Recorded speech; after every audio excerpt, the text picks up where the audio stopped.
Welcome to Unapologetically Woman. We're celebrating phenomenal women all across Kentucky who make no apologies for their perspectives or the impact that they're making in the community. Today we're celebrating Katrisha Waldridge. Katrisha is a mom, co-founder of Swim with a Purpose, president of Kentucky Black Caucus for Local Elected Officials. She is also the city commissioner and mayoral candidate for Frankfort.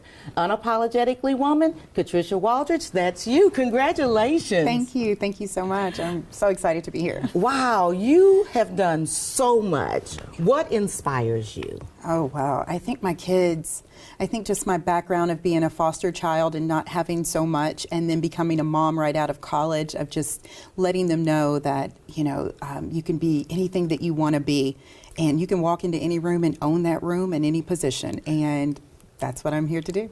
Wow. And so you were in foster care, but you were adopted when you were 4 years old. Yes, I was. Yes, I was adopted 4 years old by an all-white family. We lived on a farm, so I was a farm girl. I dealt with beef cattle and tobacco, and I did all of that, but it helped me with the resilience that I have today to continue moving. It wasn't a great childhood by all means. My foster family, I think, was more about having younger kids because they were older parents to do farm work. So I laugh, but I always say, oh, it's a way to have slaves on your farm in today's society. I believe that's what it was. I don't ever remember one time that they ever told me that they loved me. Wow.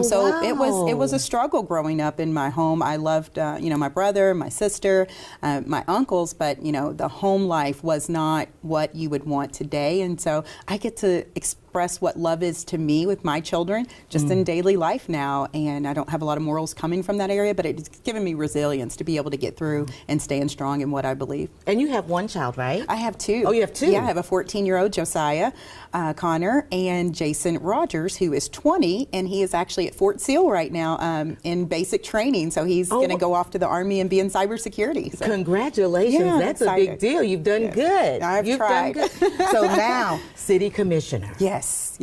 Tell us all about that. Oh, goodness. Well, City Commissioner started in 2018. I actually had a conversation with one of the commissioners at the time and said I wanted to shadow him for the next couple of years. But then things didn't go so well with his wife. She came down with cancer, and so he chose to pull out so he could care for his wife.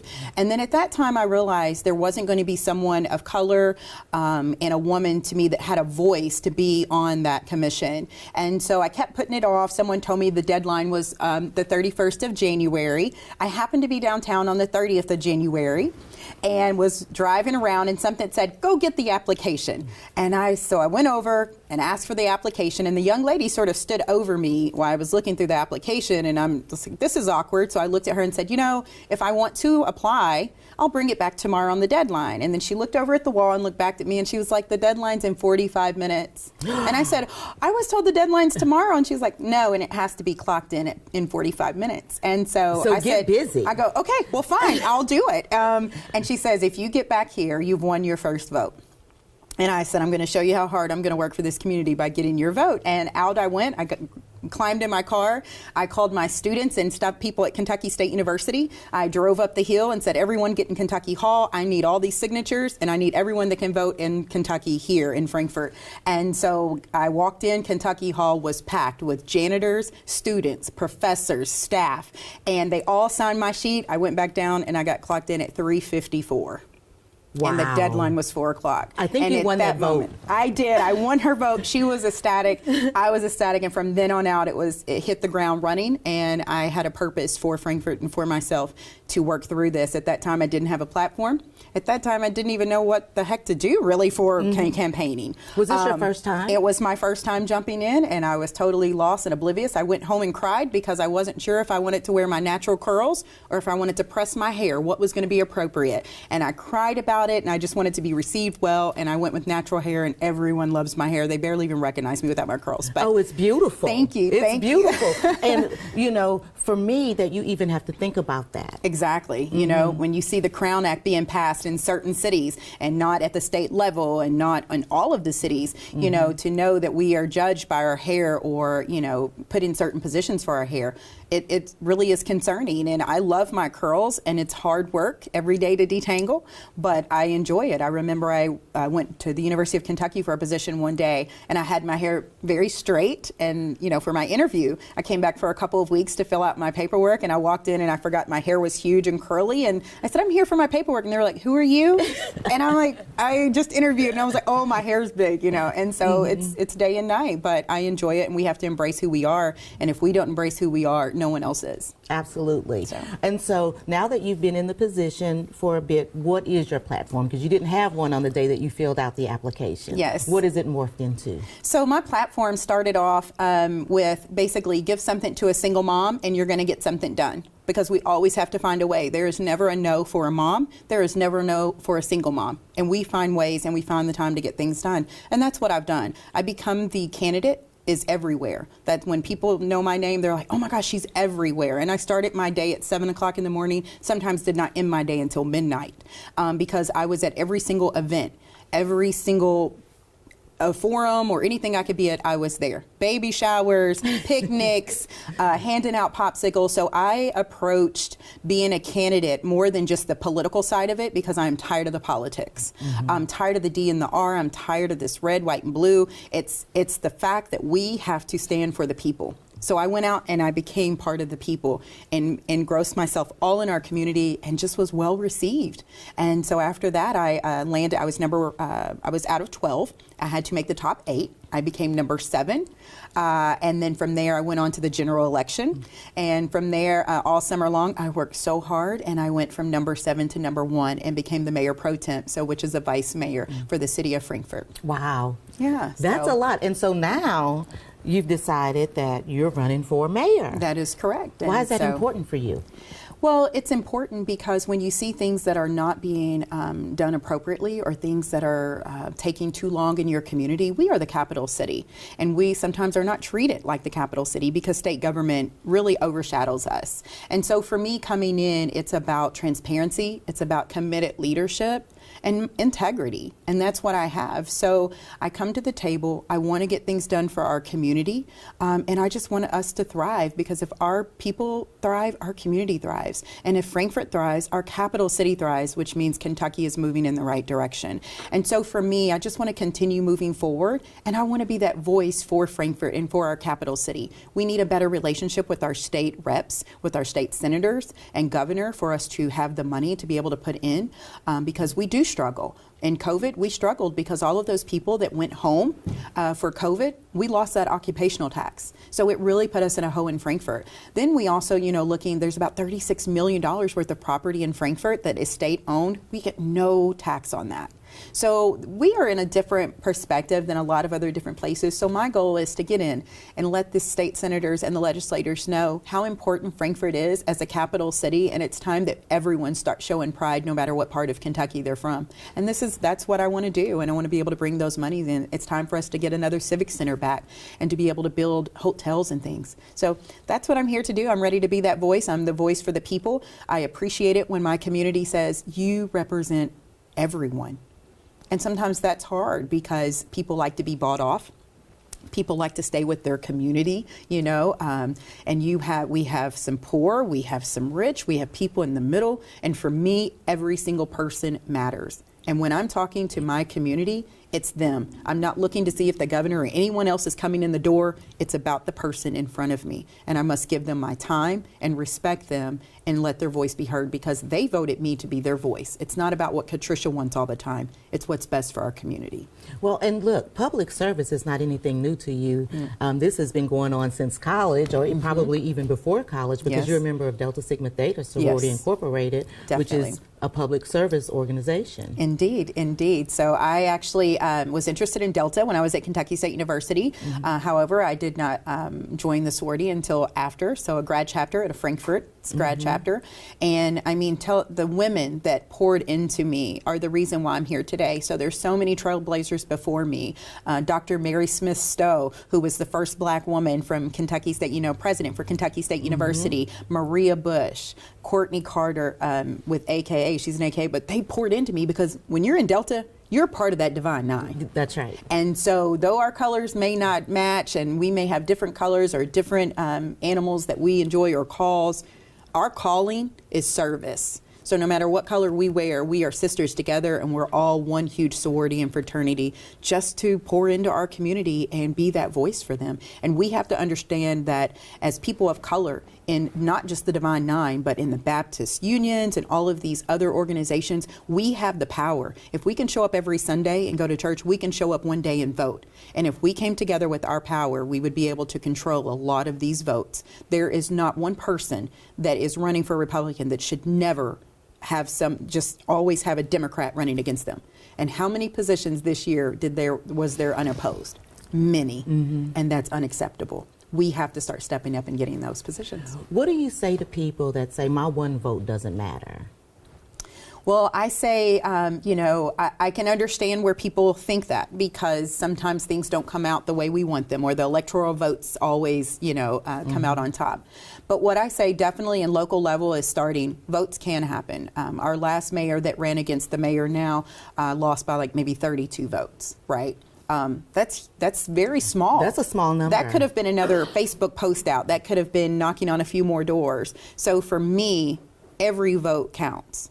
And the fact is, if someone thinks that their vote doesn't count, you can't complain about what happens in your life and the rules and regulations that you have to follow in this state. You've allowed someone, without voting, you've allowed someone else to choose for you. So I tell everyone, get to know both Democrat, Republican, and independent candidates, because one of them are going to be your leader. So regardless if you're a Democrat and you're voting Democrat, you still need to see who the Republicans are, because if the Republican wins, they're going to be representing you. So you need to know which Republican is the best Republican, which Democrat is the best Democrat or independent person, and be able to know going in what these people offer.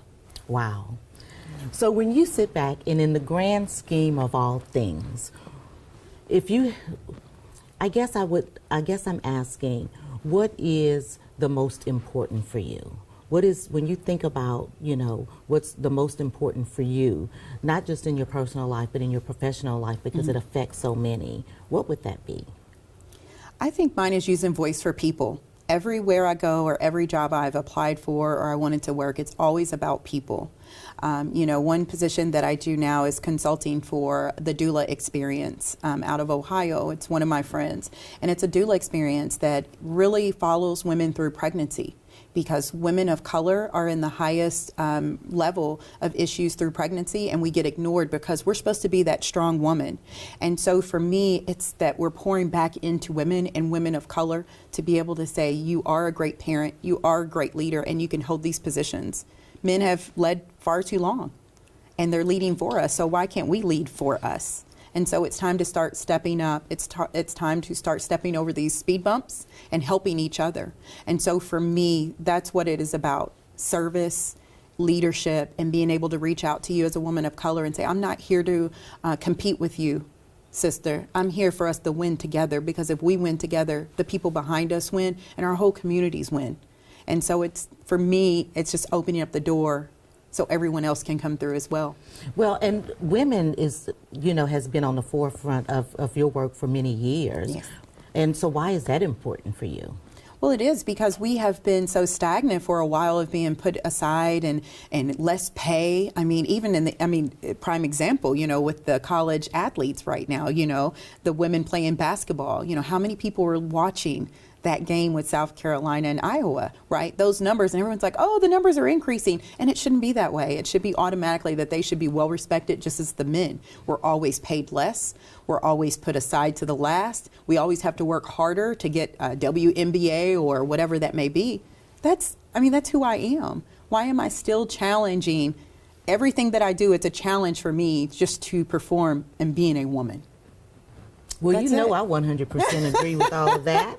What about, you do a lot of work with K-State. Yes, Why I love is that Kentucky important? State. Well, for me, Kentucky State's really close to my heart because I did grow up in an all-white family, very country, and so identity was a huge issue for me. And to be honest, when I identified as white when I was younger, to be honest, and so that was something that I had to grow out of and get to know me, because being in a white family that my adoptive father was racist, and so he did not like me talking to other African Americans, and that was suppressed on me. I couldn't listen to black music. I couldn't do any of that. It was looked down on. So for me, when I went to Kentucky State University, I got to know that part that had been so suppressed for so long by my adoptive father, and it just helped me grow into the woman that I am. And still to this day, it's me still trying to figure out what my identity is as a Black woman and what that means to me, and then what that means to me when I am speaking with you or trying to figure out issues or problems with women, to make sure that I know that I am being open and making sure that I see things from your perspective and other perspectives, because mine was suppressed for so long. And so now I identify as a Black woman. I appreciate it. It makes me stronger. And we that are created as Black women are created for a reason, because God didn't make everyone a Black woman for a reason. And I feel that we have the strength and the pride to be able to go with our heads held high and be all the things that we want to be. And not everybody can be a Black woman. They can't wake up every day like you and I and be a Black woman and walk out there and face what we face each day. They can be a woman, but being a Black woman is hard. And we are prideful in that. And so to me, it's an honor to be a Black woman, because everyone doesn't get that opportunity. Well, can I ask, you were adopted. What did your parents think? If they were adopting a Black child? Well, again, I think it goes back to when we say making sure that if you're in the foster care system, that you are loving these children and you have their best interest at heart. It's not a me, because number one, the state doesn't pay a whole lot. But I think in that instance, they were an older couple, and their kids had already graduated and left the home, and they just had a huge farm. They had cattle, they had tobacco. So it was a way, we had a huge home that had bunk beds and everything else. So they were able to keep anywhere from 8 to 10 kids at a time, and that's what the foster care system at that time appreciated. They could drop kids off at midnight if need be, and they had a place. And so within that whole life, it was a struggle. But it did give me resilience. I mean, I'd wake up at 4 o'clock in the morning and walk down this hill and through the woods to go break ice for cattle. Right? So during the winter, I'd be going through the snow to break ice so cattle could have something to drink before I got on the bus and went to school. You know, there's times I had to band cows, so they came out a bull. We didn't want them a bull. I had to band it, you know, to take care of that. So there's things that I learned that have let me be who I am. And a lot of people, when I open up my mouth, they don't realize like a country that. Girl. But honey, I tell you, you know, top of the barn, you know, holding, you know, doing tobacco. But it's just a life standard. And for me, that's why I'm huge for foster parents to want to love the children. Don't give them an area or a worse experience than what they've already come from. And so I think that the foster care system is doing a much better job now, but we still have to weed those people out, because my life is a bit different and my struggles are a bit different. But I love being a mom. And so every day I learn different things. And I told my oldest son, you know, I apologize to him all the time. I'm like, I didn't have great parents. I didn't have that, right? And I said, but I just want to be the best parent for you, and I'm going to mess up. I may not be the best mom, and I may do things differently right now with your younger brother, but I am learning. So when I became a mom, it was the first for me, you know, and it's different. And so I love being a mom. I love my boys. I love being a boy mom. I wouldn't have it any other way. But, you know, just being able to look back, I appreciate the resilience and the hard work. But I did not appreciate the abuse that I received, but it has made me be a stronger woman. And I'm always open to other foster children to be able to speak with them and come and, you know, wrap my arms around them to let them know that their experience does not identify them, and they can be whatever it is that they want to be. And there are circles of people who love them. Absolutely. So Swim with a Purpose. Tell us about that. Well, Swim with Purpose was created a little over a year and a half ago, and it was because of Kentucky State University. Their pool area has been shut down and out of service for a while. And as we know, indoor pools are great. Indoor pools are great for swimming lessons, for strength and ability for the more seasoned generation that has arthritis and things. And so the YMCA came in and worked the pool for us a little while, but then it was shut down. So the goal is we want an indoor pool. They're expensive and they never pay for themselves. So instead of continuing to talk about it and then letting it die off, decided to say, hey, we're coming together as a group. So Jamal Jackson at Dr. Jamal Jackson at Kentucky State University connected me with Sam Taylor, who had also ideas of doing something with swim, whether it was lessons and things. So we created Swim with Purpose, and we're raising money now to help refurbish the Kentucky State pool to open that up not only for the students, but also for the community and for the teams, because we do not have an indoor pool in Frankfort. And it's really important because when we look at African Americans, we always know that our group has always been known not to swim a lot. That's right. Right? That's and right. that goes back to many years ago, right? It goes back to slavehood when they weren't allowed to swim because it was a means of escape. So we've always been feared of water. And so within that, we want to break that fear for our minority population and be able to offer free swim lessons and to be able to refurbish that pool. And so I'm super excited. We've been raising, I think we're about $300,000 in What's for our the total $1 million. Okay. So we're super excited about that. Our website is swimwithpurpose.org, and there is, if anyone or a company, we run our profit through Bluegrass Foundation, as there's one in Lexington as well, and we run that through the Frankfort Foundation there.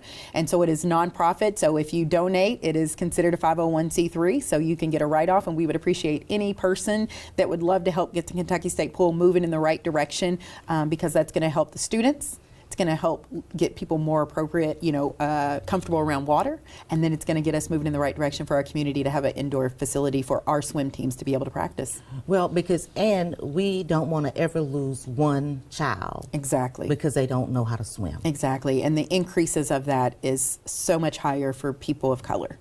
And so we want to help that. I remember I was at the ocean at one time. I was walking out, and you could tell it was the kids' first time being at the ocean. They were excited.